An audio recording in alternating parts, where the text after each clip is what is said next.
नमस्कार, मैं हूं प्रेम पंकज और आप सभी का स्वागत करता हूं माइक्रो स्टडी सेंटर में। दोस्तों, पिछले क्लासों में हम लोगों ने झारखंड में राजवंश को पढ़ रहे थे। ठीक है, कौन कौन से क्षेत्र में कौन कौन से राजवंश ने राज किया था, ये सभी जानकारी हम लोग ले रहे हैं ताकि आगे जब हिस्ट्री को हम लोग अच्छे से पढ़ेंगे क्या आगे के जो भी सेक्शन होंगे जिसमें आपका झारखंड में हो रहे जनजातीय विद्रोह हो या फिर 1857 की क्रांति हो और आगे आने वाले पोर्शन जो भी है, ठीक है, उन सभी को जानना है तो हमें राजवंश को सबसे पहले जानना बहुत ज़रूरी है। तो चलिए, आज का जो क्लास रहेगा वो अंत में जो राजवंश बच जाते हैं वो रहेगा। और ये हमारा दोस्तों कौन सा नंबर क्लास है? ये हमारा 13 नंबर क्लास है, 13वां नंबर क्लास है, राइट। और इसमें हम लोग क्या क्या पढ़ेंगे? पंचेत राजवंश को पढ़ेंगे, खड़गडिहा को पढ़ेंगे, ढालभूम राजवंश को पढ़ेंगे और मानभूम को पढ़ेंगे। यहाँ से दोस्तों गारंटीड नहीं है कि क्वेश्चंस आएंगे ही, लेकिन इन राजवंशों में पंचेत राजवंश से कई बार क्वेश्चन पूछ लिया गया है, राइट। तो चलिए देखते हैं, और ये बहुत छोटा सेक्शन होने वाला है, ठीक है। तो हम लोग इन सभी राजवंश को आज कंप्लीट कर लेते हैं। चलिए,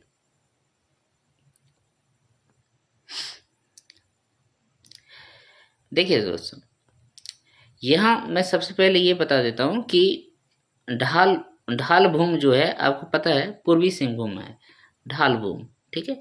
यहीं पर ढाल वंश होता है और सबसे पहले जो अंग्रेज प्रवेश भी करेगा, जो आगे के चैप्टर में हम लोग पढ़ेंगे, वो इसी क्षेत्र से प्रवेश करेगा दोस्तों, ढाल वंश। जगन्नाथ ढाल का नाम आपने सुन रखा होगा, जिन्होंने जम्बूरिन को अपदस्थ करके अंग्रेजों की मदद से खुद राजा बने थे। ढाल वंश यहाँ पर पूर्वी सिंहभूम में मिलेगा, राइट। और क्या था? और था आपका खड़गडिहा आपके आज के वर्तमान में जो गिरिडीह है और हजारीबाग है, ठीक है, और ये कोडरमा का क्षेत्र ले लो, तो इन क्षेत्रों में जो है आपको खड़गडिहा राज्य मिलता है, ठीक है, खड़गडिहा, राइट। उसके बाद मानभूम जो है वो धनबाद और वेस्ट बंगाल के कुछ पोर्शन में आता था, यहाँ पर मानभूम। और इसी के अंदर में दोस्तों आपको मिल जाता पंचेत वाला क्षेत्र, है ना, जो कि धनबाद में ही है, ठीक है, ये पंचेत वाला क्षेत्र, ठीक है। तो ये था मानचित्र का एक ओवरव्यू, जहाँ से आपको समझ में आ रहा होगा कि कौन सा राज्य किस क्षेत्र में अवस्थित था। ओके, तो चलिए खड़गडिहा स्टेट को हम लोग शुरू करते हैं और देखते हैं कि इसकी स्थापना किसने करी थी। तो खड़गडिहा स्टेट जो था दोस्तों, वो 15वीं शताब्दी में लगभग स्थापना हंसराज देव ने किया था। ये नाम इम्पोर्टेंट है, संस्थापक का नाम इम्पोर्टेंट है। खड़गडिहा राज्य की स्थापना किसने किया था? हंसराज देव ने किया था। ये बस पॉइंट आप याद रखिए, इससे ज़्यादा खड़गडिहा राज्य से क्वेश्चन आएगा नहीं। और यह आज के हजारीबाग, गिरिडीह और कोडरमा जिले से संबंधित क्षेत्र था। इसका राजधानी तो खड़गडिहा ही है। खड़गडिहा आज भी स्थित है, आपको पता है। अब ये थोड़ा सा जान लेते हैं कि ये जो हंसराज देव है, जिन्होंने खड़गडिहा राज्य की स्थापना करी थी, वो मूलतः दक्षिण भारत के रहने वाला था, राइट। उत्तर भारत के ब्राह्मण परिवार से शादी करके वो झारखंड में आया था। वंदावत जाति के शासक को हराकर अपने राज्य का निर्माण किया था, ठीक है। और अन्य शासक इसमें जो हुए थे, उसमें थे शिवनाथ सिंह, मौद नारायण, गिरिवर नारायण देव।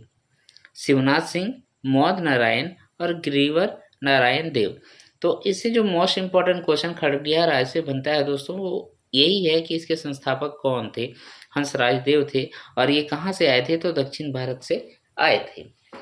ओके, ये हो गया खड़गडिहा राज्य से संबंधित जो भी प्रश्न बनते उसका आंसर। नेक्स्ट है दोस्तों ढालभूम का ढाल वंश। ओके, ढालभूम का ढाल वंश। तो देखिए, अभी हमने दिखाया था कि ये जो सपोज ये वाला झारखंड का एक रफ पिक्चर है, यहाँ पर आपको मिला था east Singhbhum, right, east Singhbhum. इसी ईस्ट सिंहभूम में मैंने दिखाया था ढालभूम क्षेत्र आता है। आज भी ये क्षेत्र है ढालभूमगढ़, ठीक है, ढालभूमगढ़ आज भी है। तो यहाँ पर ढाल वंश के शासक राज किया करते थे।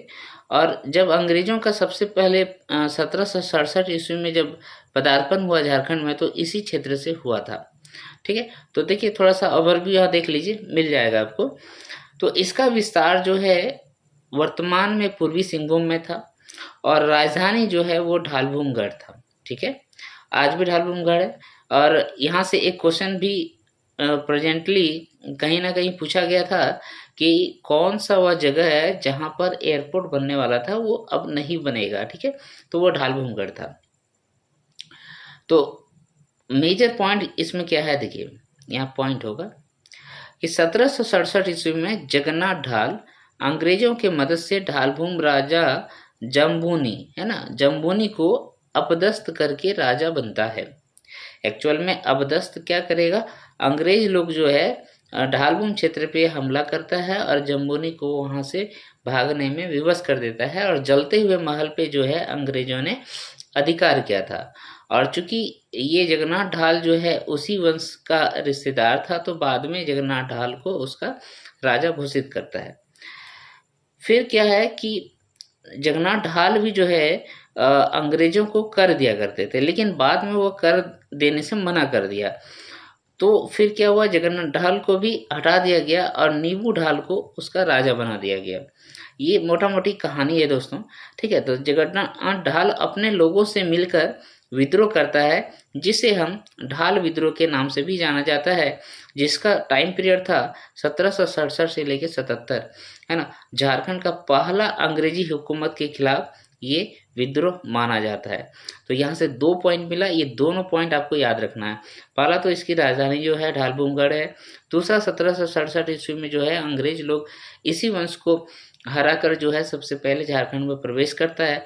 तीसरा कि इसी समय जो है जगन्नाथ ढाल ने ढाल विद्रोह अंग्रेजों के खिलाफ अपनाया था, है ना।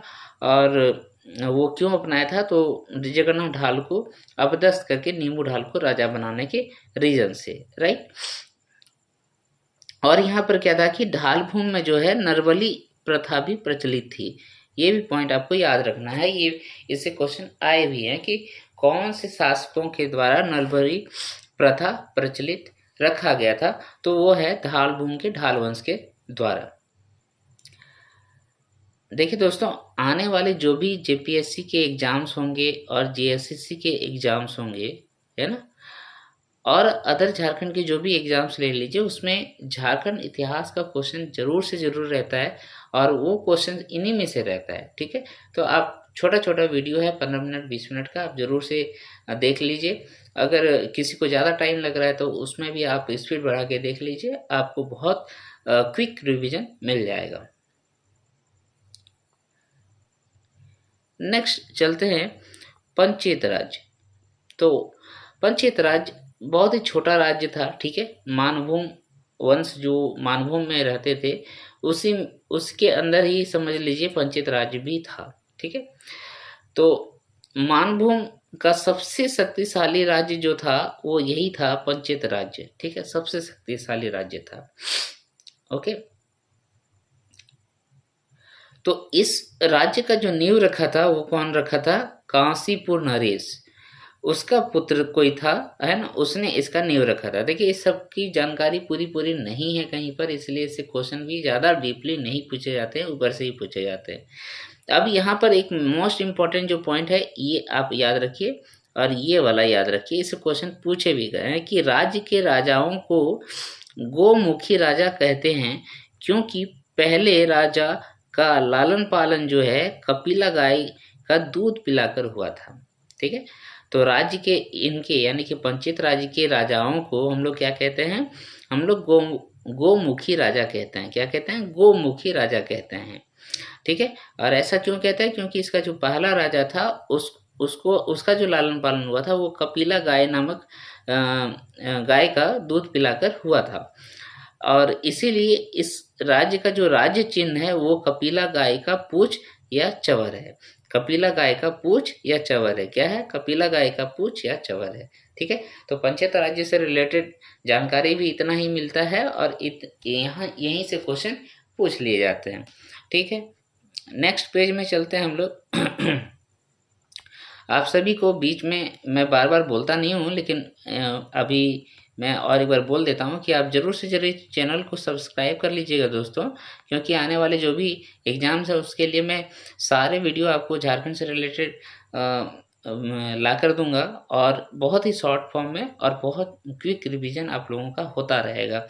राइट, तो चलिए अब नेक्स्ट हम लोग देखते हैं मानभूम का मानवंश।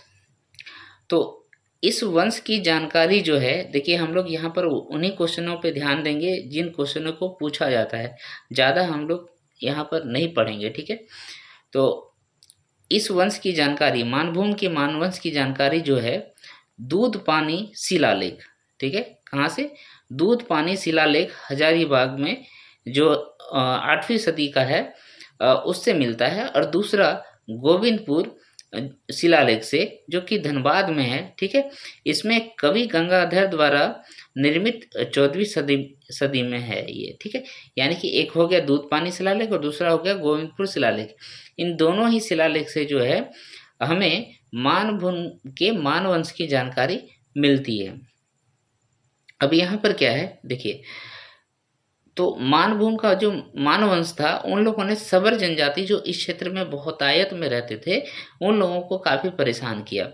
तो फिर ये क्या हुआ, ये परेशान होकर पंचायत राज्य चला गया, जो कि इस क्षेत्र का सबसे शक्तिशाली राज्य था। तो ये क्वेश्चन भी पूछता है कि सबर जनजाति जो है परेशान होके, किससे परेशान होके पंचायत राज्य में चले जाते हैं। तो आपको याद रखना है मानवंश के राजाओं ने इसको बहुत परेशान किया था। और वैसे माना भी जाता है कि मानवंश का जो शासक था वो काफी अत्याचारी थे।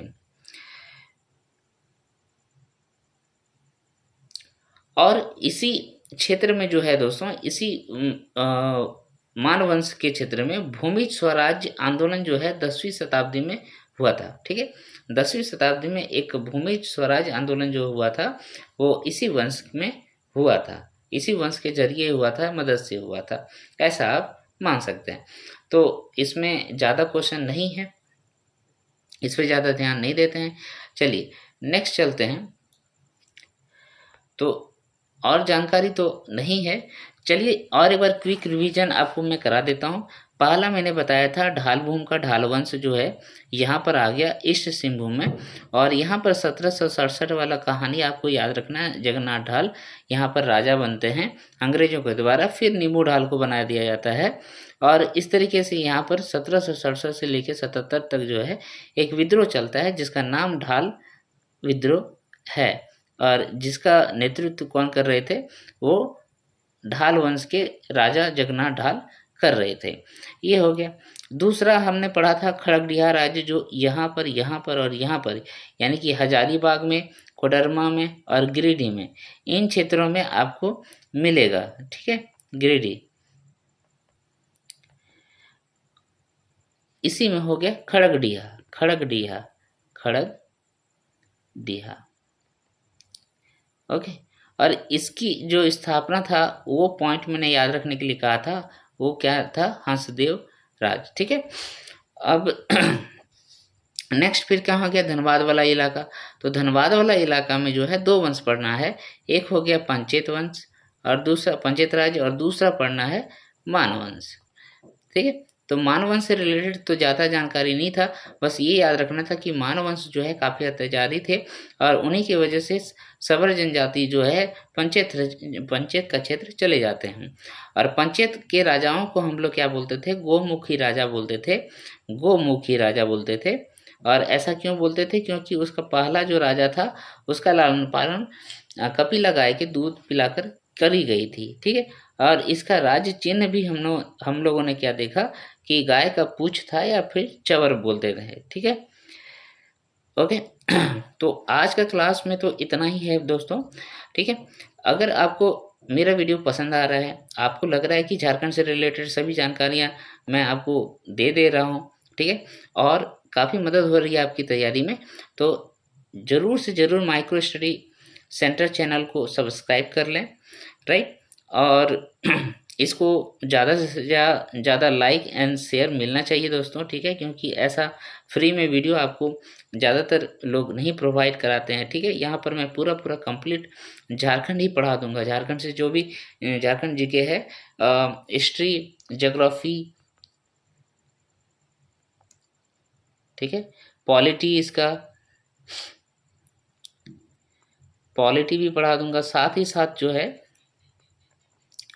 और अन्य जो जानकारियाँ इसका इम्पोर्टेंट होता है, ठीक है, जैसे इकोनॉमिक सर्वे हो गया, ठीक है, उसके बाद फिर क्या, बजट हो गया, उसके बाद फॉरेस्ट सर्वे हो गया, जहाँ से क्वेश्चन आते ही आते हैं, उसके बाद स्पोर्ट्स पर्सन हो गया, ठीक है। ये सभी चीज़ों की जानकारी मैं आपको यहाँ पर दे दूंगा, ठीक है। तो इसको ज़्यादा से ज़्यादा लाइक और शेयर मिलना चाहिए दोस्तों, और बेल आइकन को जरूर से जरूर दबा के रखिए, सब्सक्राइब करना जरूर है ना, उसको भूलिएगा नहीं, क्योंकि सब्सक्रिप्शन ही हमें कॉन्फिडेंस देता है दोस्तों, ठीक है।